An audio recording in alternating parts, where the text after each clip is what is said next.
اعوذ باللہ من الشیطان الرجیم بسم اللہ الرحمن الرحیم۔ مطالعہ البیان سٹڈی کا آج ہمارا الحمدللہ 9واں سیشن ہے، اور آج ہم سورہ نازعات 79 نمبر سورہ کی 13 سے 26 آیات کا مطالعہ کریں گے۔ ہم استاد گرامی جناب جاوید احمد صاحب غامدی کی تفسیر البیان کا مطالعہ کر رہے ہیں۔ میں آغاز کرتا ہوں۔ اعوذ باللہ من الشیطان الرجیم بسم اللہ الرحمن الرحیم۔ فَإِنَّمَا هِيَ زَجْرَةٌ وَاحِدَةٌ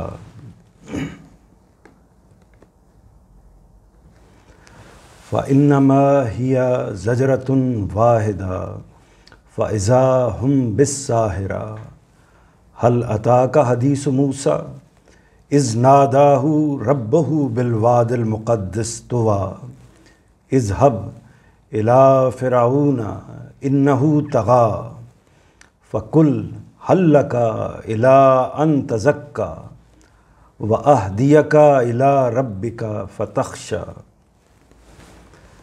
متن آپ کے سامنے آ گیا، اس کا ترجمہ دیکھیے گا۔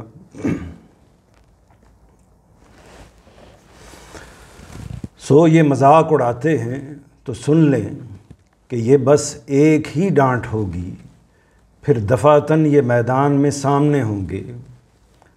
اچھا سنو، کیا موسیٰ کی سرگزشت تمہیں پہنچی ہے جب اس کے پروردگار نے طویٰ کی مقدس وادی میں اسے پکارا کہ فرعون کے پاس جاؤ، اس نے بہت سر اٹھا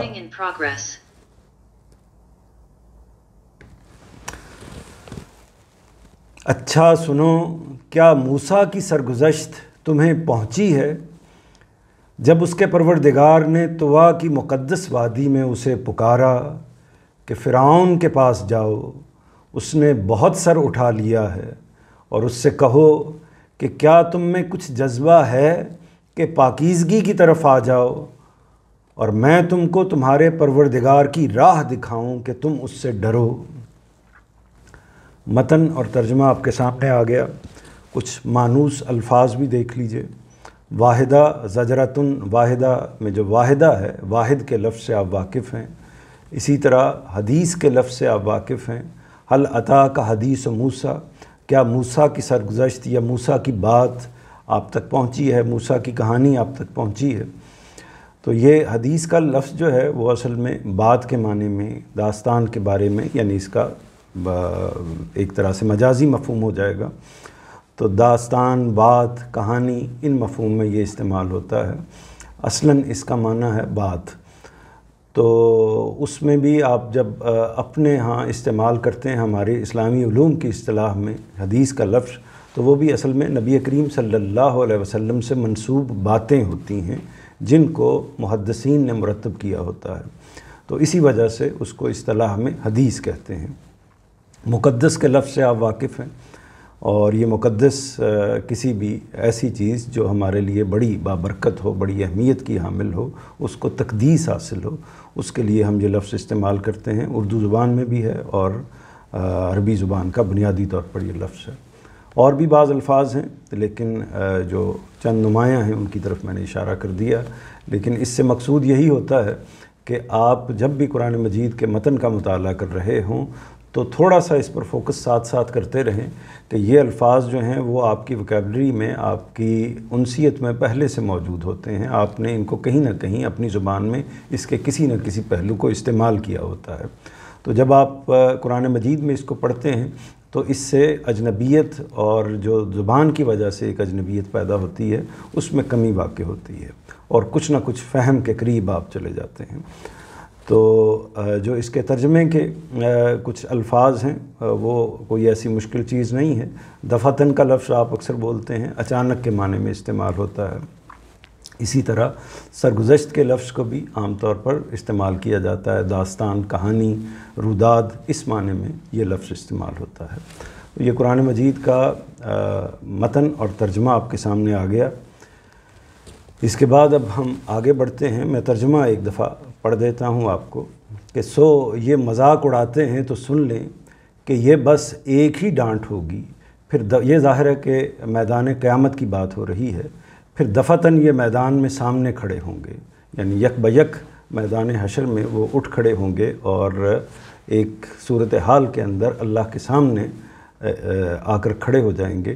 یعنی یہ ظاہر ہے کہ امور متشابہات کی چیزیں ہیں، ان کو ہم ایک طریقے سے پوری طریقے سے اپنے ذہن کی یا تصور کی گرفت میں تو نہیں لے سکتے، لیکن ایک اندازہ قرآن مجید کی ان معلومات کی بنیاد پر کر سکتے ہیں۔ پھر دفتن یہ میدان میں سامنے ہوں گے، تو یہ صورتحال بیان کر کے پھر مثال کے طور پر آگے بیان کیا ہے کہ اچھا یہ ظاہر ہے کہ سورہ کے پہلے سے ہم اس کو دیکھتے چلے آ رہے ہیں، یہ قریش کو مخاطب کر کے یہ سورہ آئی ہے، اور اس میں ان کے جو عمائدین ہیں، ان کے جو بڑے لوگ ہیں، جو منکرین ہیں، ان کو ایک تنبیہ کی جا رہی ہے، سمجھایا جا رہا ہے، بتایا جا رہا ہے اگر تمہارا بھی رویہ یہی ہوا تو نتیجہ یہ نکلنے والا ہے، اور اسی میں مثال کے طور پر ایک مثال کو پیش کیا ہے کہ جیسا کہ نتیجہ قوم فرعون کا نکلا ہے وہی نتیجہ پھر تمہارا بھی نکلے گا۔ اچھا سنو، کیا موسیٰ کی سرگزشت تمہیں پہنچی ہے جب اس کے پروردگار نے طوا کی مقدس وادی میں اسے پکارا کہ فرعون کے پاس جاؤ؟ کسے پکارا؟ یعنی حضرت موسیٰ کو پکارا کہ فرعون کے پاس جاؤ، اس نے بہت سر اٹھا لیا ہے، اور ان سے کہو کہ کیا تم میں کچھ جذبہ ہے کہ پاکیزگی کی طرف آ جاؤ، اور میں تم کو تمہارے پروردگار کی راہ دکھاؤں کہ تم اس سے ڈرو۔ یہ اصل میں آپ اس سے واقف ہوں گے کہ یہاں بلکہ ہم 12 نمبر وہ بھی دیکھ لیتے ہیں، 12 اور 13 نمبر کہ یہ اصل میں نیچے، میں اس سے پہلے بھی آپ کے سامنے عرض کرتا رہتا ہوں کہ یہ نیچے جو ہیں وہ حواشی ہیں جو استاذ گرامی نے تفسیر کے طور پر لکھے ہیں۔ اس کا مطلب یہ ہوتا ہے کہ جو چیزیں اوپر ترجمے میں پوری طرح واضح نہیں ہیں وہ نیچے ان کی وضاحت کر دی جائے۔ تو اس میں اچھا سنو، یہ انہوں نے ایک بریکٹ لگائی ہے، تو اس پر وہ نوٹس یہ لکھتے ہیں کہ یہاں سے آگے قصہ فرعون و کلیم سے استدلال ہے۔ قصہ فرعون و کلیم یعنی قصہ فرعون اور موسیٰ کی جو داستان ہے اس سے استدلال ہے۔ فرائنہ قریش کو اس کے پردے میں، فرائنہ فرعون کی جمع ہے، فرائنہ قریش کو، یعنی یہ ظاہر ہے کہ یہ ایک بعض اوقات کوئی لفظ جو ہے وہ کسی خاص اس میں استعمال ہو جائے، یعنی بعض اوقات اسماء یا کسی شخص کا نام یا کسی عہدے کا نام کسی چیز کے ساتھ، کسی صفت کے ساتھ خاص ہو جائے تو پھر اس کے لیے وہ لفظ خاص ہو جایا کرتا ہے، یا ہم اس کو مجازن بیان کرنے کے لیے یا اس کی انتہا کو بیان کرنے کے لیے بعض اوقات اس لفظ کو استعمال کر دیتے ہیں۔ جیسے ہم کسی شخص کے لیے لفظ بول دیتے ہیں کہ وہ دیکھو وہ تو ابلیس ہے، تو ابلیس در حقیقت وہ نہیں ہوتا، ابلیس تو ایک جن کا نام ہے۔ اسی طرح پہلے بھی میں نے ایک مثال دی تھی کہ جیسے ہم کہتے ہیں کہ وہ تو حاتم طائی ہے، تو حاتم طائی ایک پرسنالٹی کا نام ہے، شخصیت کا نام ہے جو ایک زمانے میں عرب میں ہوئی تھی۔ تو جب ہم نے کسی شیطانی وصف کو بیان کرنا ہو تو ابلیس کا لفظ بول دیتے ہیں، اسی طرح جب ہم نے کسی سخاوت کے وصف کو بیان کرنا ہو تو حاتم کا لفظ بول دیتے ہیں، اس کا نام لے دیتے ہیں، حالانکہ وہ خود حاتم نہیں ہوتا۔ اسی طرح جب کسی سرکشی کا اور اپنے آپ کو کوئی عظیم اللہ کے برابر سمجھنے والی شخصیت اس طرح کی ہمارے سامنے آئے تو ہم اس کے بارے میں کہتے ہیں کہ یہ تو بالکل فرعون ہے، تو اصل میں وہ فرعون نہیں ہوتا۔ تو اسی لیے قریش کے لیے جو لفظ استعمال کیا گیا ہے فرائنہ قریش، یعنی قریش کے جو فرعون تھے ان کو اس کے پردے میں قیامت کے نہ ماننے پر تنبیہ و تحدید کی گئی ہے۔ تنبیہ و تحدید کی گئی ہے یعنی ان کو ڈانٹ کی گئی ہے، سرزنش کی گئی ہے۔ پھر آگے 13 نمبر میں جب اس کے پروردگار نے طوا کی مقدس وادی میں اسے پکارا، تو یہ اس واقعے کی طرف اشارہ ہے جو سیدنا موسیٰ علیہ السلام کو اس وقت پیش آیا جب مدین سے واپس آتے ہوئے وہ طور کے دامن میں آگ کی چمک دیکھ کر وہاں سے آگ لینے یا راستہ معلوم کرنے کے لیے گئے۔ یہ ایک واقعہ ہے، اور اس میں چونکہ قرآن مجید نے اس مقام پر اس واقعے کا صرف اشارہ دیا ہے، اس واقعے کی تفصیل نہیں بیان کی۔ قرآن مجید کے دوسرے مقامات پر اس کی تفصیل کی گئی ہے، اسی طرح بائبل کے اندر اور تاریخ کی دوسری کتابوں کے اندر اس واقعے کا ذکر موجود ہے۔ تو اس سے جو خلاصہ میں آپ کے سامنے اس کا کر دیتا ہوں تاکہ یہ بات پوری طرح سمجھ میں آ جائے کہ جو ایک جملے کے اندر وہ پوری داستان سنا دی گئی ہے، اس سے آگے کوئی بات نہیں بیان کی گئی، یعنی صرف اتنا ہی جملہ ہے، جب اس کے پروردگار نے طوا کی مقدس وادی میں اسے پکارا کہ فرعون کے پاس جاؤ، اس نے بہت سر اٹھا لیا ہے، اور اس سے کہو کہ کیا تم میں کوئی جذبہ ہے کہ پاکیزگی کی طرف آ جاؤ، میں تم کو پروردگار کی راہ دکھاؤں کہ تم اس سے ڈرو۔ یعنی یہ سیدنا موسیٰ علیہ السلام کی جو دعوت ہے، جس کے لیے اللہ تعالیٰ نے ان کو منتخب فرمایا بحیثیت پیغمبر، وہ موقع ہے، یعنی حضرت موسیٰ کو جب نبوت ملی ہے، پیغمبری ملی ہے، رسالت ملی ہے، وہ موقع ہے جس کا یہاں پر ان الفاظ کے اندر بیان کیا گیا ہے۔ اس کو بھی تھوڑا سا آپ سمجھ لیجئے، کیونکہ یہ معلومات ہم نے پڑھی ہوتی ہیں، لیکن ان کی تنقیح یا ان کی تفصیلات زیادہ ہمارے ذہن میں اس طریقے سے مستحضر نہیں ہوتی۔ تو دو نام ہیں، ان ناموں کو دیکھ لیجئے۔ ایک تو یہاں کلیم کا لفظ ہے، کلیم اصل میں کہتے ہیں کلام کرنے والے کو، اور حضرت موسیٰ کی صفت یہ ہے یا ان کا اعزاز یہ ہے کہ اللہ تعالیٰ نے ان کے ساتھ کلام کیا تھا، اور یہی موقع ہے کہ جس پر اللہ تعالیٰ نے ان کے ساتھ براہ راست کلام کیا تھا۔ تو براہ راست کلام میں اور باقی پیغمبروں کے ساتھ جو معاملہ ہوتا ہے اس میں ایک فرق ہے۔ فرق یہ ہے کہ اللہ تعالیٰ ان سے بھی ہم کلام ہوتے ہیں، لیکن بوساطت، یعنی ان کو بھی وحی آتی ہے، ان کو بھی الہام ہوتا ہے، لیکن اس میں بالعموم فرشتہ درمیان میں موجود ہوتا ہے، یعنی اللہ کے پیغام کو فرشتہ لے کے اس ہستی تک آتا ہے، اس پیغمبر تک آتا ہے۔ لیکن جہاں تک اس واقعے کا معاملہ ہے، اس حد تک اس میں حضرت موسیٰ کو یہ اعزاز حاصل ہے کہ ان کے ساتھ اللہ تعالیٰ نے براہ راست گفتگو کی ہے، براہ راست کلام کیا ہے، یعنی درمیان میں فرشتے کا واسطہ اس میں موجود نہیں ہے۔ اس میں بعض مفسرین کی رائے یہ ہے کہ باوجود اس صورتحال کے تب بھی ہم یہی کہیں گے کہ درمیان میں کوئی فرشتہ موجود تھا، لیکن کلیم اللہ کے الفاظ سے بظاہر یہی لگتا ہے۔ تو ایک تو یہ آپ کے سامنے بات آ گئی کہ اس صورتحال کی یا واقعے کی نوعیت کیا ہے، یعنی اس وقت جو واقعہ ہوا وہ واقعہ اصل میں بعثت کا واقعہ ہے، جب اللہ تعالیٰ نے نبوت دی ہے اور جو فریضہ حضرت موسیٰ کو دینا تھا، جس موقع پر دینا تھا، وہ دیا ہے۔ اس سے آگے کچھ جو تفصیل ہے، حضرت موسیٰ کے بارے میں تھوڑا سا جان لیجئے اور فرعون کے بارے میں تھوڑا سا جان لیجئے۔ حضرت موسیٰ علیہ السلام بنی اسرائیل کے پیغمبر ہیں۔ بنی اسرائیل کون ہیں؟ یہ الفاظ ہم نے بہت سارے سنے ہوتے ہیں، لیکن ہم بالعموم ان کی چونکہ تحقیق نہیں کی ہوتی یا ان کے بارے میں ضروری معلومات پر غور نہیں کیا ہوتا، تو اس سے پوری طرح انفارم نہیں ہوتے۔ تو بنی اسرائیل یعنی اسرائیل کی اولاد، بنی اسرائیل کا مطلب ہے اسرائیل کی اولاد، بنی اسماعیل کا مطلب ہے اسماعیل کی اولاد۔ اسرائیل کون تھے؟ ایک پیغمبر تھے۔ اسماعیل کون تھے؟ ایک پیغمبر تھے۔ اسرائیل کو اصل میں ان کا جو قرآن مجید میں مذکور نام ہے اسرائیل بھی ہے، اور اصل میں اسرائیل کا مطلب ہوتا ہے عبداللہ، عبرانی زبان کا یہ لفظ ہے، اور اس میں جو حضرت یعقوب علیہ السلام ہیں ان کے لیے یہ لقب اختیار کیا گیا تھا، اور اسی کے حوالے سے جو ان کی اولاد ہے جس کو ہم بنی اسرائیل کہتے ہیں، تو وہ ان کی اولاد ہے جن کے اندر پھر پیغمبری کا سلسلہ جاری ہوا۔ اور حضرت یعقوب کون ہیں؟ یہ حضرت اسحاق کے بیٹے ہیں۔ حضرت اسحاق کون ہیں؟ حضرت ابراہیم کے بیٹے ہیں۔ تو اصل میں یہ آپ کے علم میں ہوگا کہ حضرت ابراہیم کے آگے پھر جو نبوت کا سلسلہ ہے، اللہ تعالیٰ نے حضرت ابراہیم علیہ السلام کی اس عظیم واقعے کے بعد، یا ان کی عظیم جو کنٹریبیوشن ہے، یا ان کی عظیم جو اللہ تعالیٰ کے ساتھ تعلق ہے، اس کے بعد اللہ تعالیٰ نے نبوت کا سلسلہ خاص کر دیا صرف حضرت ابراہیم علیہ السلام کی اولاد کے اندر۔ تو اس میں پہلے جو انہوں نے اللہ تعالیٰ نے سلسلہ جاری کیا وہ حضرت اسحاق کی اولاد کے اندر جاری کیا، اور سیدنا مسیح تک یہ سلسلہ حضرت اسحاق کی اولاد میں یعنی بنی اسرائیل ہی میں جاری رہا، اور اس کے بعد پھر جب وہ اللہ تعالیٰ کی طرف سے بحیثیت رسالت جو ان کی ذمہ داریاں تھیں قوم نے بحیثیت مجموعی انجام نہیں دیں، تو پھر اس کو شفٹ کیا گیا، اور پھر بنی اسماعیل کے اندر حضرت محمد صلی اللہ علیہ وسلم کو نبوت اور رسالت عطا فرمائی گئی۔ تو یہ ایک پوری تصویر ہے جو آپ کے سامنے موجود ہونی چاہیے۔ تو اسی تسلسل میں حضرت موسیٰ علیہ السلام کی بعثت ہوئی ہے، اور یعنی حضرت موسیٰ علیہ السلام کی بعثت ہوئی ہے بنی اسرائیل کے اندر۔ کیا بنی اسرائیل اب بھی موجود ہیں؟ ہاں بالکل موجود ہیں۔ اس وقت جن کو ہم یہود کے نام سے پکارتے ہیں وہ اصل میں بنی اسرائیل ہی ہیں۔ تو ان کے اندر حضرت موسیٰ علیہ السلام کی بعثت ہوئی ہے۔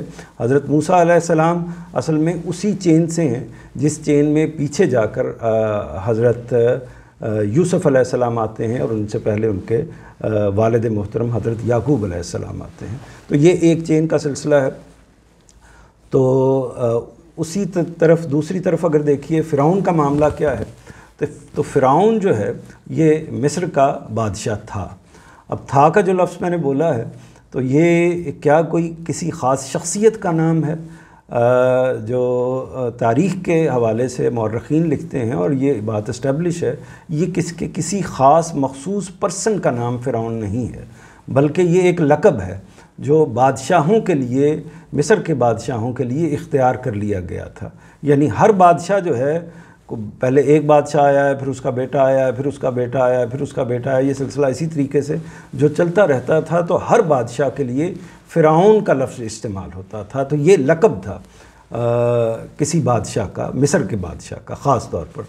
اور اس میں جس کا معاملہ حضرت موسیٰ علیہ السلام کے ساتھ ہوا ہے، تو وہ اس کے جو نام تاریخ کی کتابوں میں ملتے ہیں، ان میں بعض محققین کے نزدیک، غالباً میں اگر تلفظ غلط نہیں کر رہا تو رامسیس اس نوعیت کا نام ہے، اور یا اس کا بیٹا، یعنی کچھ لوگوں کے نزدیک وہ بذات خود تھا، کچھ لوگوں کے نزدیک اس کا جو بیٹا ہے منفتح یا اس نوعیت کا نام ہے، تو وہ تھا۔ تو یہ جو فرعون ہے، فرعون اصل میں لقب ہے، وہ اس کا اصل نام جو ہے وہ فرعون کا کچھ اور ہوگا، جو جیسا کہ مورخین کے نزدیک یہ یا یہ ہو سکتا ہے۔ تو اب جب فرعون کا معاملہ ہو گیا تو اس معاملے میں ہوا کیا ہے؟ اس معاملے میں ہوا یہ ہے کہ اللہ تعالیٰ کی قدرت سے، اس کی تفصیل آپ جانتے ہیں کہ کیسے بنی اسرائیل کے اوپر جو مصر میں مقیم تھے، ان کے اوپر کیسے ان کو پابند سلاسل ایک طریقے سے کیے رکھا تھا، فرعون نے کیسے ان کی آزادی کو مجروح کیا ہوا تھا، کیسے وہ غلامی کی زنجیروں میں جکڑے ہوئے تھے۔ تو حضرت موسیٰ علیہ السلام انہی کے اندر پیدا ہوئے۔ پھر کس طرح اللہ تعالیٰ نے دریا کے ذریعے سے ان کو فرعون کے محل تک پہنچایا، اور انہوں نے فرعون ہی کی ایک طریقے سے گود میں پرورش پائی، اور پھر وہیں سے پھر وہ نکلے ہیں وہاں سے، اور نکل کے تو میں عرض کر رہا تھا کہ حضرت موسیٰ علیہ السلام وہاں مصر کے اندر، مصر کے بادشاہ کے گھر میں انہوں نے پرورش پائی، پھر وہ ایک شہزادے کے طور پر ایک طریقے سے انہوں نے زندگی گزاری، وہیں وہ پلے بڑھے، اور جب جوان ہوئے تو کسی موقع پر ان کو کسی، یعنی باہمی دو افراد لڑ رہے تھے، اس پر ایک بندے پر ان کو غصہ آیا، انہوں نے اس کو تھپڑ رسید کیا، جس کے نتیجے میں وہ مر گیا۔ اور اس قتل کے الزام میں ان کو گرفتاری کی خبریں جب آئیں تو ظاہر ہے کہ ان کا یہ مقصد نہیں تھا اس کو قتل کرنا، قتل خطا ہی تھا ایک طریقے سے، تو وہ وہاں سے روانہ ہو گئے، یعنی اس خیال سے کہ یہاں اب گرفتاری نہ ہو جائے، تو وہ وہاں سے چلے گئے۔ ابھی تک ان کو نبوت نہیں ملی تھی، تو وہ وہاں سے چلے گئے، اور کہاں گئے؟ مدین میں گئے۔ مدین ایک اور علاقہ ہے مصر سے دور، اور اس علاقے میں وہ وہاں گئے ہیں، اور وہاں جا کے انہوں نے اور یہ ظاہر ہے کہ جو قوم مدین کے اندر آباد تھی، وہ قوم بھی اصل میں ان کے اعزا کی قوم تھی، یعنی یہ کہہ سکتے ہیں کہ بنی اسرائیل ہی کی ایک شاخ تھی جو مدین کے اندر آباد تھی۔ تو مدین میں گئے ہیں، وہاں پھر وہاں اس واقعے سے بھی آپ واقف ہیں کہ کنویں پہ گئے، کنویں پہ جا کے بچیاں جو ہیں وہ پانی پلانے کی کوشش کر رہی تھیں، پانی لینے کی کنویں سے کوشش کر رہی تھیں، لیکن اس کی کوئی صورت نہیں بن رہی تھی، تو انہوں نے ان کی مدد کی حضرت موسیٰ نے۔ پھر بچیوں نے جا کے اپنے والد کو خبر دی کہ ان صاحب نے ہماری مدد کی ہے، پھر اس کے نتیجے میں حضرت موسیٰ ان کے گھر چلے گئے۔ ان کے بارے میں، ان شخصیت کے بارے میں کہا جاتا ہے بعض مورخین کے نزدیک، لیکن اس میں اختلاف پایا جاتا ہے کہ وہ غالباً حضرت شعیب علیہ السلام تھے، لیکن بعض لوگ یہ کہتے ہیں کہ حضرت شعیب حضرت موسیٰ سے کئی سو سال پہلے وہ گزر چکے ہیں، ان کی نسل ہی سے تھے، لیکن حضرت شعیب بذات خود نہیں تھے۔ تو اس میں مختلف مورخین کا مختلف نقطہ نظر ہے، لیکن بہرحال وہاں وہ گئے اور انہوں نے پھر ایک مدت ان کو اپنے ہاں رکھا اور اس کے بعد اپنی ایک بیٹی کو ان کے ساتھ بیاہ دیا. پھر وہاں سے اپنی اہلیہ محترمہ کو لے کے حضرت موسیٰ علیہ السلام، ان کا نام غالباً صفورہ ہے، ان کو لے کے حضرت موسیٰ علیہ السلام پھر واپس جانے کا انہوں نے ارادہ کیا، یعنی مصر کے اندر واپس جانے کا ارادہ کیا. تو راستے میں جا رہے تھے، تو راستے میں جاتے ہوئے یہ صورتحال پیش آئی جس کا یہاں پر بیان کیا گیا ہے. کیا صورتحال پیش آئی کہ جب وہ طوا کی مقدس وادی میں پہنچے، یہ وہی وادی ہے جہاں کوہ طور ہے، تو اس مقدس وادی میں پہنچے اور رات کا موقع تھا. اس زمانے میں ظاہر ہے کہ کوئی آگ جلانے اور اس طرح کی صورتیں جو آج کے زمانے میں موجود ہیں اس زمانے میں تو نہیں تھیں. پتھروں ہی کو رگڑ کر آگ پیدا کی جاتی تھی شاید، یا اس نوعیت کی دوسری چیزیں ہوں گی. تو وہ آگ کی تلاش میں، تاکہ ٹھنڈ کی وجہ سے آگ کو تاپا جا سکے، تو وہ آگ کی تلاش میں گئے. تو ان کو ایک طرف روشنی نظر آئی. وہ روشنی کے بارے میں یہی بیان کیا جاتا ہے کہ وہ اللہ تعالیٰ کی تجلی کی روشنی تھی. تو وہ روشنی نظر آئی، وہاں وہ گئے. تو پھر ان کو یہ آواز آئی ہے پروردگار عالم کی. جو آواز آئی ہے وہ کیا ہے؟ تو جب اس کے پروردگار نے طوا کی مقدس وادی میں اسے پکارا اور فرمایا کیا ہے، یعنی اللہ تعالیٰ نے ان کو فرمایا کیا ہے کہ فرعون کے پاس جاؤ. اس نے بہت سر اٹھا لیا ہے. پہلے تو یہ فرمایا، دوسری جگہ پر یہ بیان ہوا ہے، یہ فرمایا کہ میں تمہارا پروردگار ہوں، ڈرو نہیں. پھر یہ کچھ ان کو تسلی ہوئی اور اس کے بعد اللہ تعالیٰ نے ان کو اسی موقع پر نشانیاں عطا فرمائی ہیں، جس میں عصا کی نشانی ہے، ید بیضا کی نشانی ہے. تو یہ نشانیاں حضرت موسیٰ کو عطا فرمائیں. ید بیضا یعنی ہاتھ نکالیں گے تو وہ سفید ہوگا. تو اس نوعیت کی کچھ نشانیاں عطا فرمائیں. اور اس کے بعد اللہ تعالیٰ نے جو حکم دیا ہے وہ حکم یہاں پر بیان ہوا ہے. یہ باقی چیزیں قرآن مجید کے دیگر مقامات پر بیان ہوئی ہیں، لیکن یہاں صرف اس پورے واقعے کا حوالہ دیا ہے. میں نے خلاصتاً اس واقعے کی طرف اشارہ کر دیا ہے تاکہ اس آیت کا صحیح فہم آپ تک پہنچ سکے. فرعون کے پاس جاؤ، اب یہ پروردگار کا حکم ہے. یعنی گویا کہ آپ اس سے یہ بھی اندازہ لگائیے کہ جب اللہ تعالیٰ کسی کو رسالت کے منصب پر فائز کرتے ہیں تو اس کو باقاعدہ کوئی ذمہ داری عطا فرماتے ہیں اور حکم دیتے ہیں کہ اس کے پیغمبر کی حیثیت سے، اس کے رسول کی حیثیت سے، اس کے نمائندے کی حیثیت سے یہ کام بجا لاؤ. تو اللہ تعالیٰ نے حکم دیا کہ فرعون کے پاس جاؤ. اس نے بہت سر اٹھا لیا ہے. تو یعنی اس کا جو جرم بیان کیا گیا ہے فرعون کا وہ یہ ہے کہ اس نے سر اٹھا لیا ہے، یعنی سرکشی کی جگہ پر آ کر کھڑا ہو گیا ہے. اور اس سے کہو کہ کیا تم میں کچھ جذبہ ہے کہ پاکیزگی کی طرف آ جاؤ. یعنی پھر جو دعوت کا میسج ہے وہ دیا ہے کہ پیغمبر نے جا کر کیا کرنا ہے. جا کر پیغمبر نے اس کو ملیا میٹ نہیں کر دینا. پہلا مرحلہ یہ ہے کہ اس کو وہ جتنا ہی سرکش کیوں نہ ہو، وہ جتنا ہی بڑا اب جری کیوں نہ ہو، پہلے جا کر اس کو یہی کہنا ہے کہ کیا تم میں کچھ جذبہ ہے، تم میں کچھ طلب ہے، اگر ہے تو پاکیزگی کی طرف آ جاؤ. یہاں جو لفظ استعمال ہوا ہے ان تزکا، یعنی اصل میں پیغمبر جس چیز کی طرف بلاتا ہے وہ تزکیہ نفس ہے، یعنی پاکیزگی کی طرف بلاتا ہے انسان کو. اس کی وجہ کیا ہے کہ اللہ تعالیٰ نے اپنی جنت جو ہے وہ صرف اور صرف پاکیزہ لوگوں کے لیے ہی اختیار کی ہے، تو بنا رکھی ہے. اس کو ہم آخر میں بھی بات کریں گے کہ تزکیے کا پہلو کیا ہوتا ہے، لیکن یہاں اتنا دیکھ لیجئے کہ پیغمبر صلی اللہ علیہ وسلم کو بھی اور تمام انبیاء کو اللہ تعالیٰ جو ذمہ داری سونپتے ہیں وہ ذمہ داری یہی ہوتی ہے کہ مخاطبین کے پاس جاؤ، ان کی سرکشی اور اس طرح کی چیزوں کو ختم کرو، ان کو سمجھاؤ، ان کو بتاؤ اور اس کے بعد ان کا تزکیہ کرو، یعنی ان کو پاکیزہ بناؤ. اور میں تم کو تمہارے پروردگار کی راہ دکھاؤں کہ تم اس سے ڈرو. اس سے یہ بھی واضح ہو گیا کہ پروردگار کی راہ ہی وہ راہ ہے اور پروردگار کی خشیت ہی وہ چیز ہے کہ جس کے نتیجے میں انسان کے اندر تزکیہ پیدا ہوتا ہے. پروردگار کی راہ ہی پر چل کر جو پیغمبر بتاتے ہیں اسی راستے پر چل کر تزکیہ حاصل ہوتا ہے. اس کا کوئی اور سلوک، کوئی اور طریقہ، کوئی اور میتھڈ نہیں ہو سکتا. یہ اس آیت کے ٹکڑے سے یہ بات خود بخود واضح ہو گئی ہے. اب ہم حواشی کو دیکھ لیتے ہیں.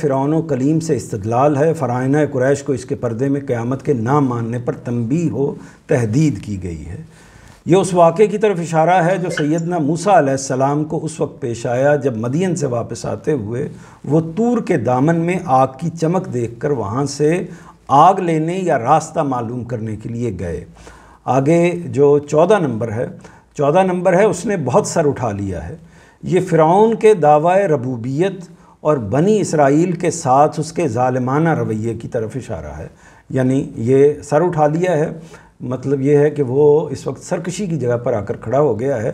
جب کوئی سرکش ہوتا ہے انسان اپنے پروردگار کے اگینسٹ، اپنی فطرت کے خلاف، اپنے جو اخلاقی اصول ہیں دنیا کے ان کے خلاف مقابلے میں آ کر کھڑا ہوتا ہے، تو وہ جو اقدامات کرتا ہے وہ اصل میں انصاف پر مبنی نہیں ہوتے، عدل پر مبنی نہیں ہوتے، اخلاق پر مبنی نہیں ہوتے، صحت پر مبنی نہیں ہوتے۔ تو وہ جو اقدامات ہیں، اس اقدامات میں سے ایک اقدام کیا تھا کہ اس نے دعوی ربوبیت کیا تھا۔ دعوی ربوبیت یعنی اپنے رب ہونے کا دعویٰ کیا تھا۔ ظاہر ہے کہ یہ دعویٰ تو نہیں ہے کہ میں کوئی خالق ہوں، میں کوئی مالک ہوں، میں نے اس کائنات کو تخلیق کیا ہے۔ یہ اتنا احمقانہ دعویٰ تھا کہ یہ تو کرنا ممکن نہیں تھا۔ ربوبیت کا دعویٰ، ربوبیت کا مطلب ہوتا ہے کھلانا پلانا، یعنی میں ہی ہوں جو تمہیں کھلا پلا رہا ہوں، میں نے ہی سارا بندوبست کیا ہوا ہے، جس کے نتیجے میں پوری قوم کی یا پوری ریاست کی، پوری رعایا کی جو کھانے پینے کا بندوبست ہے میرے ہی توسط سے ہو رہا ہے۔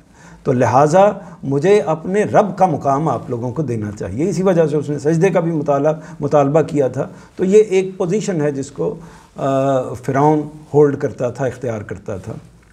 دوسرا اس کا معاملہ یہ تھا کہ اس نے بنی اسرائیل کی قوم کو اس نے اپنے ظالمانہ رویے سے غلام بنا رکھا تھا۔ ظاہر ہے وہ خود بنی اسرائیل سے نہیں تھا، وہ جو مصر کی دوسری قوم ہے جو قبطیوں کی صورت میں وہاں پر موجود تھی، اس کا ایک فرد غالباً تھا۔ تو یہ جو صورتحال ہے اس میں اس نے دوسری قوم کو یعنی بنی اسرائیل کو اپنا ایک طریقے سے غلام بنایا ہوا تھا، اور ان کی حیثیت جیسے ایک سوسائٹی کے اندر غلام لوگوں کی ہوتی ہے ویسے ہی ہوتی ہے۔ اور آخر میں آ کے پھر وہ صورتحال بھی پیدا ہو گئی تھی جب یہ کہنا شروع کر دیا یا اس طرح کے احکامات جاری شروع ہو گئے کہ جو بنی اسرائیل ہیں ان کے لڑکوں کو قتل کر دیا جائے گا، اور لڑکے قتل ہونے شروع ہو گئے تھے۔ اسی سے پھر بچنے کے لیے سیدنا موسیٰ علیہ السلام کو ان کی والدہ محترمہ نے دریا میں ڈال دیا تھا۔ اس واقعے سے آپ واقف ہوں گے۔ تو یہ جو صورتحال ہے، اس صورتحال میں فرمایا ہے کہ یہ اس نے بہت سر اٹھا لیا ہے۔ اس کی وضاحت استاد گرامی یہ کرتے ہیں کہ یہ فرعون کا دعوی ربوبیت اور بنی اسرائیل کے ساتھ اس کے ظالمانہ رویے کی طرف اشارہ ہے۔ آگے دیکھیے 15 نمبر، اس سے کہو کہ کیا تم میں کچھ جذبہ ہے کہ پاکیزگی کی طرف آؤ۔ اب یہ اس پر نوٹ ہے، یہ امپورٹنٹ نوٹ ہے، اس کو ضرور دیکھیے کہ انبیاء علیہم السلام کی دعوت اور ان کے لائے ہوئے دین کا مقصد یہی تزکیہ ہے۔ یعنی جو بھی دین انبیاء علیہم السلام لے کر آتے ہیں، حضرت آدم علیہ السلام سے لے کر حضرت محمد صلی اللہ علیہ وسلم تک جتنے بھی انبیاء آئے ہیں، ان کو اللہ تعالیٰ نے جو مقصد دیا ہے، اور وہ مقصد جس شیپ میں، جس شکل میں بیان ہوتا ہے، اس کو ہم دین کہتے ہیں۔ پیغمبر کی بات کیا ہے؟ پیغمبر کی بات دین ہے۔ تو پیغمبر جو بات کرتا ہے، جو دین پیش کرتا ہے، تو پیغمبر جو دین پیش کرتا ہے اس کا مقصد کیا ہے؟ وہ ہے تزکیہ، انسانوں کا تزکیہ۔ تو یہ مقصد جس اسلوب میں بیان کیا گیا ہے اس کی بلاغت قابل توجہ ہے۔ بلاغت کا لفظ استعمال ہم کرتے ہیں کہ جب ہم نے یعنی ایک ہی جملے کے اندر یا تھوڑے سے الفاظ کے اندر ہم نے زیادہ بلیغ، زیادہ واضح، زیادہ جامع بات کرنی ہو تو اس کے لیے بلاغت کا لفظ استعمال کیا جاتا ہے۔ تو اس کی بلاغت قابل توجہ ہے۔ استاذ امام لکھتے ہیں، استاذ امام امین حسن اصلاحی لکھتے ہیں، کیا لکھتے ہیں؟ اب یہ جو آگے کوٹیشن ہے یہ تدبر قرآن سے مولانا امین حسن اصلاحی کی ہے۔ اس فکرے پر غور فرمائیے تو معلوم ہوگا کہ اس میں بیک وقت انتہائی درجے کی ناصحانہ، کون سے فکرے پر غور فرمائیے؟ اور اس سے کہو کہ کیا تم میں کچھ جذبہ ہے کہ پاکیزگی کی طرف آ جاؤ؟ فَقُلْ هَلْ لَكَ إِلَىٰ أَن تَزَكَّىٰ۔ تو یہ جو جملہ ہے اس پر مولانا اصلاحی لکھتے ہیں، اس فکرے پر، اس جملے پر غور فرمائیے تو معلوم ہوگا کہ اس میں بیک وقت، ایک ہی وقت میں انتہائی درجے کی ناصحانہ شفقت بھی ہے۔ یعنی پروردگار جب اپنے بندوں سے چاہے وہ سرکشی کی جگہ پر آ کر کھڑے ہو جائیں، اصلاً شفقت اور محبت کا تعلق رکھتے ہیں، اور ان کی شدید خواہش یہ ہوتی ہے، طلب یہ ہوتی ہے کہ ان کی اصلاح ہو جائے، یہ ٹھیک ہو جائیں، یہ اپنے آپ کو پاکیزہ کر لیں، اور میں نے جو ان کے لیے جنت بنا رکھی ہے یہ اس کے حقدار ٹھہریں۔ تو جب لوگ بار بار کی توجہ کے بعد اس جگہ پر نہیں پہنچتے، بلکہ اللہ کے آگے اس کے مقابلے میں سرکشی کا رویہ اختیار کرتے ہیں، ہٹ درمی کا رویہ اختیار کرتے ہیں، جانتے بوجھتے حق کو جھٹلانے کا طریقہ اختیار کرتے ہیں، تو پھر وہ جہنم کے حقدار ٹھہرتے ہیں۔ اس میں بیک وقت انتہائی درجے کی ناصحانہ شفقت بھی ہے، اور ساتھ ہی وہ عظمت و جلالت بھی جو اللہ تعالیٰ یا اس کے سفیر کے کلام میں ہونی چاہیے۔ مطلب یہ ہے کہ اب تک تمہاری جو روش کہتے ہیں چال چلن طریقے کو، اب تک تمہاری جو روش رہی ہے وہ تو یہی بتاتی ہے کہ تم سے کسی خیر کی توقع نہ رکھی جائے۔ یہ ظاہر ہے کہ اشارہ فرعون کی طرف ہے کہ تمہارے معاملات تو ایسے ہی چل رہے ہیں، اب تک جو تم معاملات کر رہے ہو وہ تو یہی بتاتی ہے کہ تم سے کسی خیر کی توقع نہ رکھی جائے۔ لیکن اللہ تعالیٰ بڑا کریم ہے، اب بھی گنجائش ہے کہ اگر تم سلامت روی کی زندگی اختیار کرنے کی رغبت ظاہر کرو، خواہش ظاہر کرو، سلامتی کی زندگی اختیار کرنے کی رغبت ظاہر کرو، تو یہ رستہ تم کو دکھانے کی کوشش کی جائے۔ یعنی ان مظالم کے بعد بھی تمہیں ایک موقع اور دیا جا رہا ہے اس پیغمبر کے ذریعے سے کہ اگر تم ٹھیک ہونا چاہو تو اللہ درگزر فرمانے والا ہے، اللہ معاف فرمانے والا ہے۔ تو یہ میسج ہے پورے دین کا ایک طریقے سے جو کسی پیغمبر کو دیا جاتا ہے، اور پیغمبر اسی پیغام کو اسی نفسیات کے ساتھ، اسی ہمت اور جذبے کے ساتھ لے کر اپنی قوم کے پاس، یا جس قوم کی طرف بھیجا اللہ تعالیٰ کی طرف سے ان کو جاتا ہے، وہ جاتے ہیں۔ اس سے معلوم ہوا، یہ اگلا جملہ دیکھ لیجئے، اور میں تم کو تمہارے پروردگار کی راہ دکھاؤں کہ اس سے ڈرو۔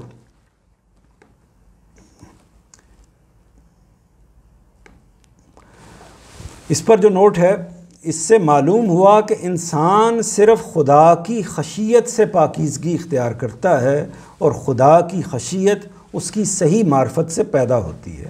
یہ جملہ مختصر ہے، لیکن اس کے معنی جو ہیں وہ بہت وسیع ہیں، اس لیے اس کو سمجھ لینا چاہیے کہ اس سے معلوم ہوا، کس سے معلوم ہوا کہ میں تم کو، یہ جو جملہ ہے اوپر، میں تم کو تمہارے پروردگار کی راہ دکھاؤں کہ تم اس سے ڈرو۔ اس جملے سے کیا معلوم ہوا؟ اس جملے سے یہ معلوم ہوا کہ انسان صرف خدا کے ڈر سے پاکیزگی اختیار کرتا ہے، اور یعنی یہ ایک حقیقت واقعہ ہے کہ انسان کو اس چیز کا خوف ہوتا ہے کہ پروردگار کے سامنے جا کر اس کو فیس کرنا پڑے گا، اور اس کے لیے اللہ تعالیٰ کی طرف سے کوئی عقوبت، کوئی سزا، کوئی اس طرح کا معاملہ ہو سکتا ہے۔ تو لہٰذا وہ اس کے اندر ایک خوف پیدا ہوتا ہے، فیس کرنے کا خوف۔ یہ ویسا ہی خوف ہے جیسا بچوں کے اندر اپنے والدین کے حوالے سے پیدا ہوتا ہے، جس کے اندر ایک عقیدت ہوتی ہے، جس کے اندر ایک محبت ہوتی ہے، اور اس خوف کے اندر انسان کو یہ معلوم ہوتا ہے کہ یہ غلطی ہے جو میں کرنے کے لیے جا رہا ہوں۔ بچے کو بھی معلوم ہوتا ہے، اور اسی طرح جو افراد ہیں، وہ افراد جس قوم کے اندر، جس سوسائٹی کے اندر رہتے ہیں، تو وہ معاشرے کو فیس کرنے سے ڈرتے ہیں۔ اسی وجہ سے وہ کئی غلطیوں سے اپنے آپ کو محفوظ رکھنے کی کوشش کرتے ہیں۔ اس کی وجہ یہ ہوتی ہے کہ معاشرے کا خوف ان پر موجود ہوتا ہے، مسلط ہوتا ہے، اور ان کو یہ معلوم ہوتا ہے کہ یہ غلطی اگر کی گئی تو اس میں کے نتیجے میں معاشرے میں رسوائی کا سامنا بھی کرنا پڑ سکتا ہے، یا کسی تعذیب اور سزا کی بھی صورت پیدا ہو سکتی ہے۔ تو یہ جو خوف ہے، خوف کا مطلب میں نے واضح کرنے کی کوشش کی ہے کہ خوف اصل میں اس بات کا ہوتا ہے کہ انسان کو معلوم ہوتا ہے کہ یہ غلطی ہے، اور یہ بھی معلوم ہوتا ہے کہ جو اس کا پروردگار ہے یا جس کے اگینسٹ وہ غلطی کر رہا ہے، وہ غلطی اصل میں اس کا پروردگار اس سے محبت کرتا ہے، اس پر شفقت رکھتا ہے، تو اس کے باوجود وہ غلطی کرتا ہے۔ تو یہ ایک ڈر کا تعلق ہوتا ہے۔ تو یہ ڈر وہ ڈر نہیں ہوتا جس طرح کا ہم کسی خوفناک چیز سے ڈرتے ہیں، وہ ڈر کی نوعیت اور ہے۔ یہ ڈر یا خشیت یہ اور چیز ہے۔ اس کو اچھے طریقے سے سمجھ لینا چاہیے کہ انسان صرف خدا کی خشیت سے پاکیزگی اختیار کرتا، اور خدا کی، اب سوال یہ پیدا ہوتا ہے کہ اللہ کا یہ ڈر جو ہے وہ صحیح معنوں میں اللہ کی جو خشیت ہے وہ صحیح معنوں میں کیسے پیدا ہوتی ہے، تو اس کا جواب یہ دیا ہے کہ اس کی صحیح معرفت کے ساتھ، یعنی اللہ تعالیٰ کو جب ہم پہچان لیتے ہیں، اللہ تعالیٰ کی صفات سے ہی اللہ تعالیٰ کو پہچانا جاتا ہے، اللہ تعالیٰ کو جان لیتے ہیں، اس کی ہستی پر، اس کے معاملات کے اوپر ہم غور کرتے ہیں تو اس کی صحیح معرفت حاصل کرتے ہیں۔ یعنی معرفت کیسے حاصل کرتے ہیں؟ اس کی صفات سے۔ اس کی صفات کیا ہیں؟ کہ وہ قادر بھی ہے، اس کی صفت یہ ہے کہ وہ رحمان بھی ہے، اس کی صفت یہ ہے کہ وہ عادل بھی ہے، لہٰذا وہ کوئی ظلم برداشت نہیں کرے گا، اس کی صفت یہ ہے کہ وہ صاحب علم بھی ہے، ہر کوئی چیز اس سے چھپی ہوئی نہیں ہے، اس کی صفت یہ ہے کہ وہ خالق بھی ہے، اس کی صفت یہ ہے کہ وہ رب بھی ہے۔ تو یہ بے شمار صفات ہیں جو پروردگار کی ہیں، جو ہمارے وجود کا ہر طرف سے احاطہ کیے ہوئے ہوتی ہیں۔ تو جب یہ صورتحال ہمیں معلوم ہو کہ ہم کمرے کے اندر ہیں تب بھی خدا دیکھ رہا ہے، ہم دل کے اندر کوئی بات سوچ رہے ہیں تو اس کو بھی پروردگار سن رہا ہے، ہمارے منہ کے اندر جو نوالا جاتا ہے پروردگار کی منشا اور مرضی کے نتیجے میں جاتا ہے، ہم جو سانس لیتے ہیں وہ بھی اسی کی اجازت سے لیتے ہیں، ہمیں جو والدین، جو سہولتیں، جو ارد گرد کی چیزیں ملتی ہیں وہ بھی پروردگار دیتا ہے۔ تو ایک ایک چیز اس کی نظر میں ہے، ایک ایک چیز کو سن رہا ہے، ایک ایک چیز سے وہ واقف ہے۔ تو یہ معرفت جب حاصل ہو جاتی ہے تو اس کے نتیجے میں کیا پیدا ہوتا ہے؟ اللہ تعالیٰ کی خشیت پیدا ہوتی ہے، اللہ تعالیٰ کا خوف پیدا ہوتا ہے، اللہ تعالیٰ کا ڈر پیدا ہوتا ہے۔ یہ ڈر پھر ایک تعلق پیدا کرتا ہے پروردگار سے، اور اسی سے انسان پھر اس سے اگر کوئی غلطی ہوتی ہے تو اللہ تعالیٰ کے سامنے ہاتھ جوڑ کر معافی مانگتا ہے، اس سے اپنی جو بہتری کی توقع کرتا ہے، اس سے طلب کرتا ہے، اس سے دعا کرتا ہے، اس سے تعلق رکھتا ہے۔ تو یہ جو چیز ہے اس پر بہت اچھے طریقے سے سمجھنا چاہیے کہ تزکیہ کیسے حاصل ہوگا۔ تزکیہ کسی دربار پہ جانے سے نہیں حاصل ہوگا، تزکیہ کسی مرشد کی بیعت کرنے سے حاصل نہیں ہوگا، بلکہ اللہ تعالیٰ کی خشیت کو جاننے سے حاصل ہوگا، اور یا خشیت سے حاصل ہوگا، اللہ تعالیٰ کے خوف سے حاصل ہوگا، اللہ تعالیٰ کے ڈر سے حاصل ہوگا۔ اور وہ کیسے حاصل ہوگی؟ وہ خشیت کیسے حاصل ہوگی؟ وہ اللہ تعالیٰ کی معرفت سے، یعنی اللہ تعالیٰ کو جاننے سے حاصل ہوگی۔ اور اس کو یہ سلسلہ کہاں سے، یہ جاننے کا جو عمل ہے ہم کہاں سے حاصل کریں گے؟ کیا کچھ انسانوں سے حاصل کریں گے؟ نہیں، یہ اللہ تعالیٰ نے خود بتا دیا ہے، اپنی پروردگار نے اپنی کتاب قرآن مجید کے اندر ایک ایک چیز، ایک ایک بات کو نہایت صراحت، نہایت وضاحت کے ساتھ بتا دیا ہے، اور اس کے پیغمبروں نے اللہ کی اسی بات کو لوگوں کے سامنے کھول کھول کر واضح کر دیا ہے، اس لیے اس میں کسی چیز کا کوئی ابہام، کوئی کمی نہیں ہے۔ تو یہ آپ کے سامنے آ گیا۔ اس پہ کوئی سوال اس حصے پر کوئی ہے تو آپ پوچھ سکتے ہیں۔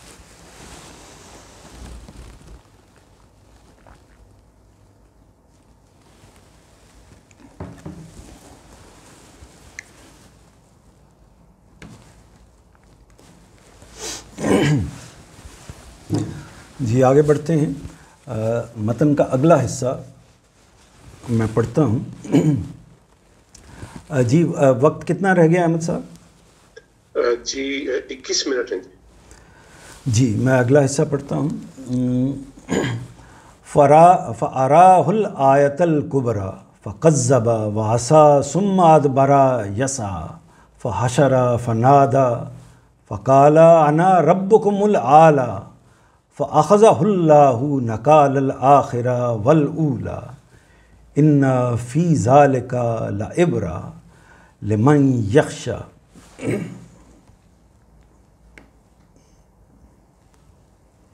متن کے بعد اب ترجمہ دیکھ لیجئے۔ پھر اس نے فرعون کے پاس جا کر اسے بڑی نشانی دکھائی، لیکن اس نے جھٹلا دیا اور نہیں مانا۔ پھر اپنی سرگرمیوں کے لیے پلٹا اور لوگوں کو اکٹھا کر کے پکارا۔ پھر کہا کہ تمہارا سب سے بڑا رب تو میں ہوں۔ بالآخر اللہ نے دنیا اور آخرت دونوں کے عذاب میں اسے پکڑ لیا۔ یعنی اس پوری کہانی کا ایک خلاصہ جو اس کے اندر پیغام مضمر ہے اس کو بیان کیا ہے، پوری داستان کو نہیں بیان کیا۔ اس سرگزشت میں یقیناً بڑی عبرت ہے ان کے لیے جو ڈرنے والے ہوں۔ تو یہ متن اور ترجمہ آپ کے سامنے آ گیا۔ یہ اسی فرعون کے حوالے سے جو سرگزشت ہے اسی کو بیان کیا جا رہا ہے۔ مانوس الفاظ آپ دیکھ لیجئے۔ آیت کا لفظ ہے، اس سے آپ واقف ہیں، لیکن آیت کے لفظ کے حوالے سے آپ یہ جان لیجئے کہ یہاں جو آیت کا لفظ آیا ہے، پھر اس نے فرعون کے پاس جا کر کہا کہ اسے پھر اس نے فرعون کے پاس جا کر اسے بڑی نشانی دکھائی، یعنی نشانی کے معنوں میں آیت کا لفظ استعمال ہوا ہے۔ لیکن آپ قرآن مجید کی آیتوں کے لیے بھی یہی لفظ آیت استعمال کرتے ہیں۔ تو یہاں جو لفظ آیت آیا ہے، آیت الکبریٰ یعنی بڑی نشانی کا، اس سے مراد ظاہر ہے کہ وہ عصا کی نشانی ہے جو اللہ تعالیٰ نے حضرت موسیٰ علیہ السلام کو دی تھی، اور اس کے بعد وہ عصا سانپ بن گیا، اور سانپ نے جو جادوگروں کے تمام کرشمے تھے ان کو نگل لیا۔ تو یہ وہ اس واقعے کی طرف پوری طرح اشارہ ہے۔ تو یہ جو بڑی نشانی ہے، میں عرض کر رہا تھا کہ آیت کا مطلب کیا ہے؟ آیت کا مطلب ہے نشانی۔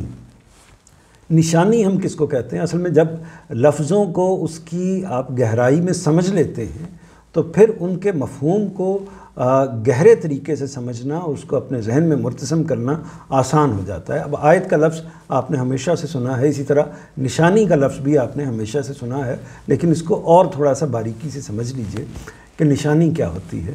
نشانی یہ ہوتی ہے کہ جب کوئی چیز واقع ہونے والی ہو تو اس سے پہلے جو کچھ آثار، جو کچھ صورتیں یا جو کچھ چیزیں ہمیں نظر آتی ہیں اس کو ہم نشانی کہتے ہیں۔ مثال کے طور پر یا کوئی چیز گزر جائے، ہو کے گزر جائے، اور اس سے جو پیچھے کچھ چیزیں باقی رہ جاتی ہیں اس کے لیے ہم اثر یا نشانی کا لفظ بولتے ہیں۔ یعنی مثال کے طور پر کھنڈرات جو ہیں وہ کسی بڑی عمارت یا بڑے شہر کی نشانی ہوتے ہیں کہ یہاں کوئی شہر یا بستی آباد تھی، تو اس لیے ہم اس کو اثر یا نشانی کہتے ہیں۔ اسی طرح مثال کے طور پر جب بارش آنے سے پہلے ایک بادل آتے ہیں تو بادل کیا ہوتے ہیں؟ اصل میں نشانی ہوتے ہیں بارش آنے کی۔ اسی طرح بے شمار مختلف چیزیں، خوشبو آتی ہے تو خوشبو اس بات کی نشانی ہوتی ہے کہ ارد گرد میں کوئی پھولوں کا باغیچہ ہے یا کچھ پھول ہمارے ارد گرد میں موجود ہوتے ہیں۔ تو میری بات امید واضح ہو گئی ہوگی کہ اصل میں نشانی اس کو کہتے ہیں کہ جو کسی واضح یا بڑی حقیقت کا پتہ دینے والی چیز ہو، اور وہ اس کو دیکھتے ہی ہمیں اندازہ ہو جاتا ہے کہ یہ کچھ چیز اس کے پیچھے موجود ہے۔ تو اصل میں جو عصا تھا وہ عصا ایک نشانی تھی۔ اللہ تعالیٰ کی طرف سے اس طرح کی نشانیاں اللہ کے پیغمبروں کو عطا ہوتی ہیں جن کے لیے ہم لفظ معجزہ استعمال کرتے ہیں۔ معجزہ کیا ہوتا ہے؟ یہ اللہ تعالیٰ کے پیغمبر کو دیا ہوا وہ علامت یا نشانی ہوتی ہے جن کے ذریعے سے دنیا کو یہ خیال ہوتا ہے کہ یہ تو عام معاملہ نہیں ہے، یہ تو خاص اسی کے ساتھ پیش آیا ہے۔ اس سے جب وہ عام معاملہ نظر نہیں آتا تو انسان پھر متعجب ہو کر اس جگہ پر کھڑا ہوتا ہے کہ یقیناً اس بندے کی بات جو ہے یا اس شخصیت کی بات جو ہے وہ درست ہے، وہ ٹھیک ہو سکتی ہے۔ تو اس تنبیہ کے لیے، توجہ دلانے کے لیے اللہ تعالیٰ نشانیاں دیتے ہیں۔ تو یہ نشانیاں قرآن مجید میں کئی پہلوؤں سے آئی ہیں۔ مثلاً سورج ایک نشانی ہے، مثال کے طور پر دن نکلنا، رات آنا، صبح ہونا، شام ہونا، انسان کا تخلیق ہونا، کائنات کا تخلیق ہونا، ہر چیز نشانی ہے، اور اس کے لیے اللہ تعالیٰ نے قرآن مجید میں آیت ہی کا لفظ استعمال کیا ہے۔ یعنی آفاق کے اندر جتنی بھی چیزیں پائی جاتی ہیں وہ نشانیاں ہیں، اور پتہ کس بات کا دیتی ہیں؟ یا اللہ تعالیٰ کی قدرت کا پتہ دیں گی، یا اللہ تعالیٰ کی تخلیق کا پتہ دیں گی، یا اللہ تعالیٰ کی ربوبیت کا پتہ دیں گی۔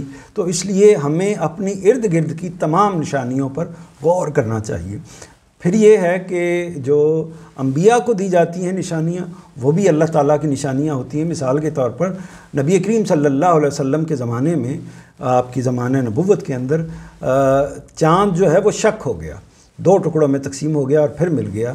تو یہ بھی اصل میں، اور لوگوں نے اس کو دیکھا، تو یہ بھی اللہ تعالیٰ کی طرف سے اللہ کی ایک آیت تھی۔ اس کے لیے بھی قرآن مجید میں آیت کا لفظ استعمال ہوا ہے، نشانی کا لفظ استعمال ہوا ہے۔ اسی طرح جیسے میں نے عرض کیا کہ آفاق کی دیگر چیزوں کے لیے بھی نشانی کا لفظ استعمال ہوتا ہے۔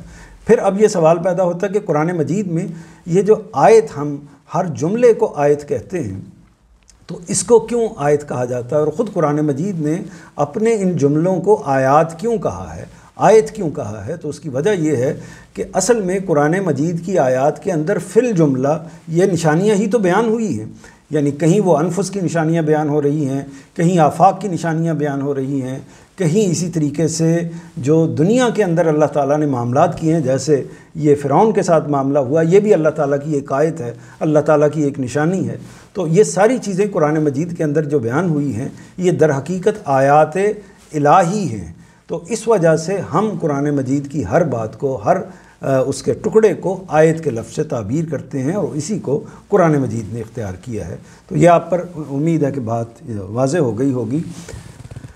پھر اچھا، میں آیت کا لفظ آپ کو بتا رہا تھا، کبرا، یہ اصل میں کبیر کی مؤنث ہے، یعنی جب ہم کبیر کہتے ہیں تو بڑا کہتے ہیں، اور یہ مرد کے لیے استعمال ہوتا ہے، اور بڑے ہونے کا مفہوم جو ہے مؤنث کے لیے استعمال ہو تو اس کو ہم کبرا کہیں گے۔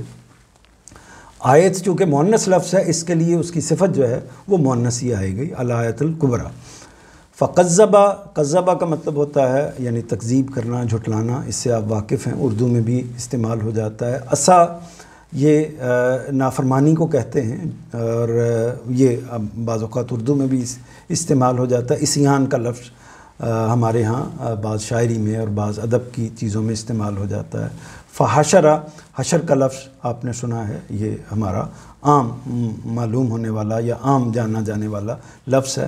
نادا، نادا ندا سے ہے، اس سے بھی آپ واقف ہیں۔ اعلیٰ، اس سے آپ واقف ہیں۔ آخرہ، اس سے آپ واقف ہیں۔ عبرت، عبرت کے لفظ سے آپ واقف ہیں، یعنی یہ عبرت کو ہم جو آپ نے ترجمے میں بھی دیکھیے کہ اس سرگزشت میں یقیناً بڑی عبرت ہے، تو اسی عبرت کو اردو میں جب لکھا جائے گا تو اس طریقے سے لکھا جائے گا۔ یخشا یعنی خشیت، ڈرنا، خوف میں آنا، اس لفظ سے آپ واقف ہیں۔ اور ایک ہے والاولیٰ، یعنی اول کے معنوں میں یہ اول کی مؤنث ہے، اولیٰ، اور اس سے آپ واقف ہیں۔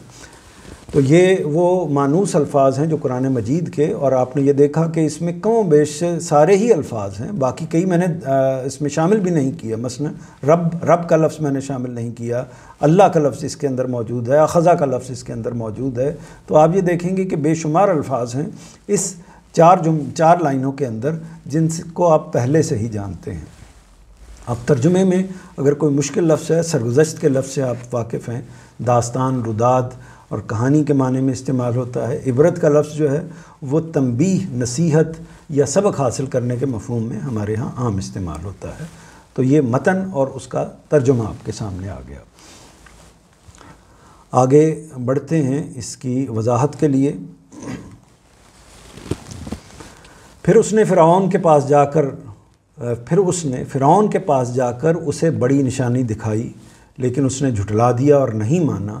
پھر اپنی سرگرمیوں کے لیے پلٹا اور لوگوں کو اکٹھا کر کے پکارا۔ پھر کہا کہ تمہارا سب سے بڑا رب تو میں ہوں۔ بالآخر اللہ نے دنیا اور آخرت دونوں کے عذاب میں اسے پکڑ لیا۔ اس سرگزشت میں یقیناً بڑی عبرت ہے ان کے لیے جو ڈرنے والے ہوں۔ تو یہ 17 نمبر پہ ہے، اس بڑی نشانی دکھائی، یہ اسے بڑی نشانی دکھائی، یعنی عصا کے سانپ بن جانے کی نشانی، جس کے بعد یہ سارا معاملہ مکمل ہو گیا، اتمام حجت ہو گیا، ہر لحاظ سے قوم پر بھی اور فرعون پر بھی واضح ہو گیا۔ اور معاملہ یہ ہو گیا کہ جن لوگوں کو اس نے اپنی مدد کے لیے بلایا تھا، یعنی جادوگروں نے، انہوں نے اس کی بات ماننے سے، فرعون کی بات ماننے سے انکار کر دیا، اور انہوں نے یہ کہا کہ ہم اللہ پروردگار عالم پر، موسیٰ کے پروردگار پر، اللہ رب العالمین پر ہم ایمان لاتے ہیں۔ تو وہ مسلمان ہو گئے، لیکن فرعون اس کے باوجود اسلام لانے کے لیے، مسلمان ہونے کے لیے تیار نہیں ہوا۔ آگے یہ ہے، پھر کہا کہ تمہارا سب سے بڑا رب تو میں ہوں۔ یہ فرعون کی اس تقریر کی طرف اشارہ ہے جو سورہ زخرف کی آیات میں تفصیل کے ساتھ نقل ہوئی ہے، اس موقع پر ہم اس کو دیکھ لیں گے۔ یہ وہی ہے کہ جب اس نے کچھ استدلال کرنے کی کوشش کی ہے۔ بات اگرچہ یہ 19 نمبر بات ہے، 19 نمبر جو حاشیہ ہے، اس سرگزشت میں یقیناً بڑی عبرت ہے ان کے لیے جو ڈرنے والے ہوں۔ بات اگرچہ عام صیغے سے فرمائی ہے، لیکن اشارہ انہی لوگوں کی طرف ہے جو سورہ کے مخاطب ہیں، یعنی قریش مکہ۔ مطلب یہ ہے کہ بات عام صیغہ کس کو کہتے ہیں؟ یعنی مثال کے طور پر جو ہم مختلف افعال یا اسماء استعمال کرتے ہیں، ان کے لیے جو ہم فنی طور پر لفظ استعمال کرتے ہیں، اصطلاحی لفظ استعمال کرتے ہیں، اس کو صیغہ کہتے ہیں۔ تو جیسے مثال کے طور پر ہم ایک صیغہ ہے اور تم دوسرا صیغہ ہے، وہ تیسرا صیغہ ہے. تو یہ اس طرح یہ صیغے ہوں گے جو ہم استعمال کرتے ہیں، ضمائر کے مختلف صیغے ہوں گے. اس سرگزشت میں یقیناً بڑے عبرت ہے ان کے لیے جو ڈرنے والے ہیں. بات اگرچہ عام صیغے سے فرمائی گئی ہے، عام صیغے سے فرمائی گئی ہے یعنی من کا لفظ استعمال ہوا ہے نا، جو ڈرنے والے ہیں. تو کسی خاص قوم کی طرف مخاطبین تو اس وقت قریش ہیں، لیکن ایک عمومی بات کر دی ہے کہ جو لوگ ڈرنے والے ہیں ان کے لیے یقیناً بڑی عبرت ہے. لیکن استاذ کا جو نوٹ ہے وہ یہ ہے کہ اشارہ انہی لوگوں کی طرف ہے جو سورہ کے مخاطب ہیں، یعنی قریش مکہ. چونکہ مخاطب ہیں وہ تو فوکس ان پر کیا گیا ہے. اس سے ایک عمومی مفہوم بھی اخذ کیا جا سکتا ہے اور بالکل ٹھیک ہوتا ہے کہ بعض اوقات مخاطبت براہ راست ہوتی ہے، لیکن وہ بات جو ہے وہ عموم کے لیے بھی ہوتی ہے. اس سے عمومی بات یا ایک جنرلائز بھی اس کو کیا جا سکتا ہوتا ہے. تو یہاں بھی یہی صورتحال ہے کہ جو اس طرح کے واقعات ہوتے ہیں ان واقعات میں ہر شخص کے لیے عبرت ہوتی ہے اگر وہ اس پر غور کریں تو.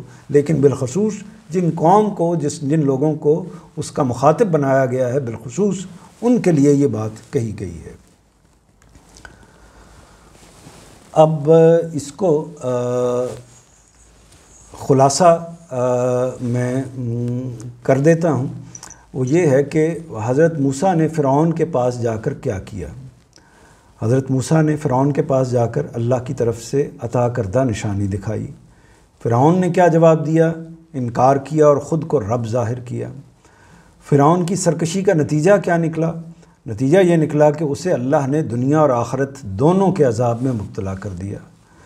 موسیٰ اور فرعون کی داستان میں کن لوگوں کے لیے عبرت ہے؟ ان لوگوں کے لیے جو اللہ سے ڈرنے والے ہیں. اس سے پچھلا صفحہ میں سکپ کر گیا ہوں غالباً.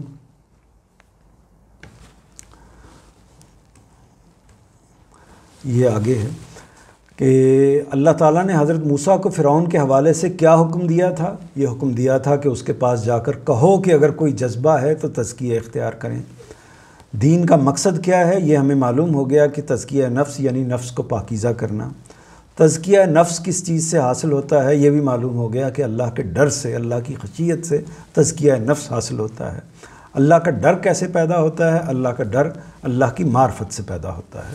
تو یہ پوری جو آج ہم نے گفتگو کی ہے اس کا خلاصہ آپ کے سامنے آ گیا ہے.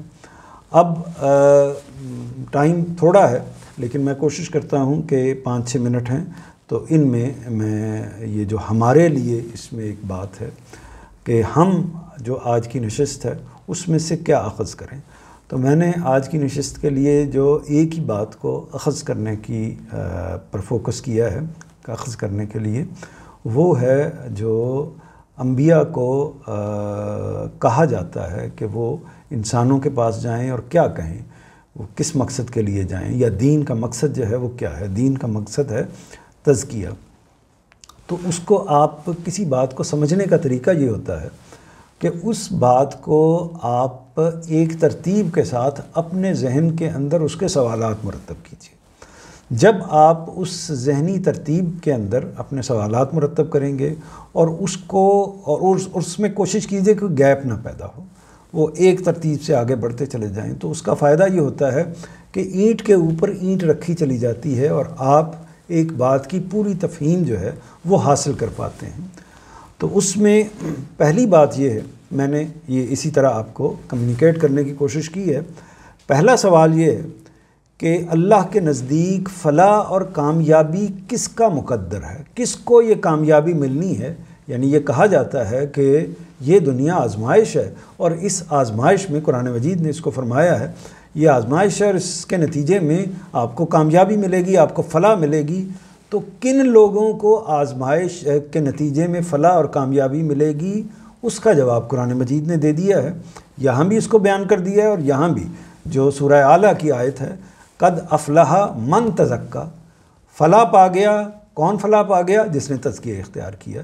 یعنی کامیابی، فلاح، جنت کا حصول، قیامت میں کامیابی، یہ کس کے لیے ہے؟ آخرت کس کے لیے مقدر ہے؟ اس کے لیے جس نے تزکیہ اختیار کیا.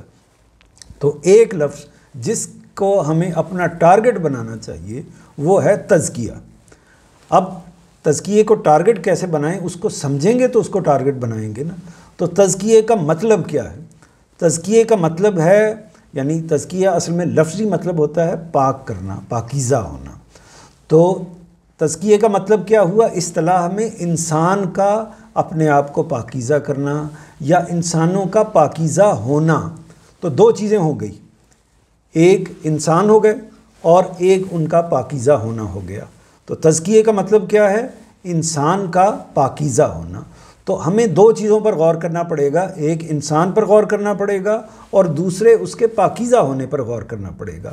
پہلے ہم انسان کو دیکھ لیں گے تو پھر یہ بھی دیکھ لیں گے کہ اس کو پاکیزہ کرنے کا کیا طریقہ ہے۔ اب ہم دیکھتے ہیں کہ انسان کیا ہے۔ انسان پر جب ہم غور کرتے ہیں تو ہمارے سامنے یہ بات پوری طرح آتی ہے کہ انسان جو کچھ بھی ہے وہ چار پہلوؤں سے اپنا اظہار کرتا ہے، اپنا مظاہرہ کرتا ہے، یا اس کی تقسیم اگر ہم کرنے کی کوشش کریں سب سمجھنے کے لیے تو وہ چار پہلو اس کے بنتے ہیں۔ ایک پہلو اس کا ظاہر ہے، یعنی اس کا جو خارج ہے، اس کا وجود ہے، اس کا چہرہ ہے، اس کی باڈی، یہ اس کا ظاہر ہے، یہ ایک پہلو ہے، اس سے آپ واقف ہیں۔ اسی طرح ایک پہلو اس کا باطن ہے، اس کا داخل ہے، جس میں اس کی روح ہے، اس کی سوچیں ہیں، اس کے تصورات ہیں، اس کے خیالات ہیں، یہ اس کا باطن ہے۔ تو یہ دوسری چیز ہو گئی۔ تیسری چیز یہ ہے کہ وہ ایک فرد ہے، اپنی فرد واحد کی حیثیت میں وہ زندگی گزارتا ہے، اور دوسری حیثیت اس کی یہ ہے کہ وہ معاشرہ ہے، یعنی فرد جب زیادہ ہوتے ہیں، یعنی فرد کی ایک شکل، یعنی میری ایک شکل یہ ہے کہ میں ایک انسان ہوں، اور میری ہی ایک شکل ہے کہ میں اس معاشرے کی ایک اکائی ہوں، یعنی جو مختلف انسانوں پر مشتمل ہے، جس کے اندر خاندان ہیں، جس کے اندر محلے ہیں، جس کے اندر کمیونٹیز ہیں، ان کا میں ایک رکن ہوں، تو اس اعتبار سے اس کا جز ہوں۔ تو میری ایک حیثیت انڈیپینڈنٹ بھی ہے اور ایک حیثیت اس کے جز کی بھی ہے۔ تو احمد صاحب کتنا ٹائم رہ گیا؟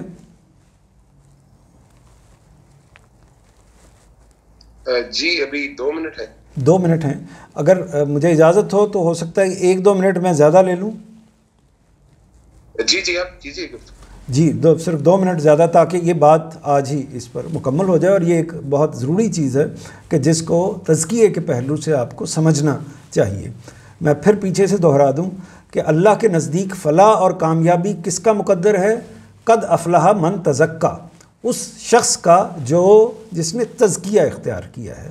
جب مقدر اس کا ہے، یعنی جنت کس کو ملنی ہے؟ اس کو ملنی ہے جس نے تزکیہ اختیار کیا ہے۔ اب تزکیہ کیا ہے اس کا مطلب ہمیں جاننا چاہیے۔ جب مطلب ہم جاننا چاہتے ہیں تو ہم اس کا مطلب یہ کرتے ہیں کہ انسان کو پاکیزہ بنانا یا انسان کا پاکیزہ ہونا۔ انسان کا پاکیزہ ہونا جب ہم یہ مطلب کرتے ہیں، اس مطلب کے 2 حصے ہیں کہ اس مطلب کی تفہیم کرنے کے لیے، اس مطلب کو اچھی طرح سمجھنے کے لیے ہمیں انسان کو بھی سمجھنا پڑے گا اور اس کے پاکیزہ ہونے کو بھی سمجھنا پڑے گا۔ تو پہلے ہم یہ دیکھیں گے کہ انسان کیا ہے۔ انسان کو ہم نے دیکھا کہ اس کا ایک ظاہر ہے، اس کا ایک خارج ہے، ایک اس کا داخل ہے، ایک اس کا باطن ہے، اسی طرح ایک اس کے فرد کا پہلو ہے، ایک اس کے معاشرے کا پہلو ہے۔ اس کا مطلب یہ ہے، یہ غور کا جملہ ہے، اس کا مطلب یہ ہے کہ جب ہم نے انسان کو پاکیزہ کرنا ہے تو ان چاروں پہلوؤں سے پاکیزہ کرنا ہوگا، یعنی ہمیں اپنے ظاہر کو بھی پاکیزہ کرنا ہوگا، ہمیں اپنے باطن کو بھی پاکیزہ کرنا ہوگا، ہمیں بحیثیت فرد بھی اپنے آپ کو پاکیزہ کرنا ہوگا، اور ہمیں بحیثیت اجتماع، بحیثیت معاشرہ بھی اپنے آپ کو پاکیزہ کرنا ہوگا۔ پاکیزہ ہونے کا مطلب کیا نکلا؟ چنانچہ ان چاروں پہلوؤں سے پاکیزہ ہونا، یہ واضح ہو گیا۔ اب پیغمبر کا مقصد کیا ہے، دین کا مقصد کیا ہے، جس کو واضح کر دیا گیا ہے اسی آیت کے اندر جو ہم نے اوپر پڑھی ہے، اور اس کو قرآن مجید کی سورہ جمعہ کی یہ آیت بھی واضح کرتی ہے نبی کریم صلی اللہ علیہ وسلم کے حوالے سے۔ وہ ہے هُوَ الَّذِي بَعَثَ فِي الْأُمِّيِّينَ رَسُولًا مِّنْهُمْ يَتْلُو عَلَيْهِمْ آيَاتِهِ وَيُزَكِّيهِمْ۔ یہاں تک رک جائیے۔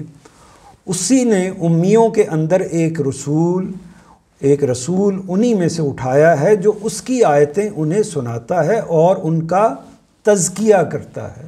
یعنی پیغمبر کیا فریضہ انجام دیتا ہے؟ حضرت موسیٰ کو بھی کیا کہا کہ جائیے اور تزکیہ کیجیے، اور نبی صلی اللہ علیہ وسلم کا جو منصب ذمہ داری ہے اس کو جو بیان کیا گیا، اس کو بھی اسی پہلو سے بیان کیا گیا کہ آپ کا کام یہ ہے کہ آپ آیتیں سنائیں اور اس کے ذریعے سے ان کا تزکیہ کریں۔ تو دین کا مقصد اور پیغمبر کا مقصد کیا ہے کہ انسانوں کا تزکیہ کیا جائے۔